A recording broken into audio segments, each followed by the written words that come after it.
You get bored faster than most people. And usually when that happens, you probably tell yourself that you are just being lazy. You tell yourself that you lack discipline or grit. But what if that isn't true? What if that boredom is actually a signal that your brain is processing things so quickly that repetition feels physically unbearable?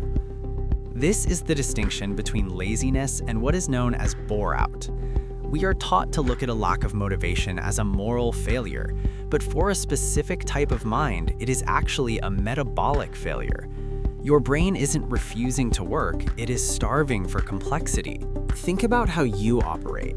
Maybe you dive deep into philosophy for a week, and then suddenly you drop it to learn coding. Then you switch again. To the outside world, and maybe even to yourself, this looks like flakiness. It looks like you can't stick to anything. But the concept of the restless mind suggests something different is happening. You aren't quitting, you are cross-training.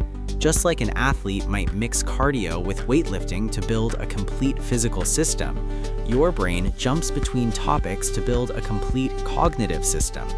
You are grabbing the complex frameworks from one field and mapping them onto another. The problem arises when you are forced into an environment that doesn't allow for this.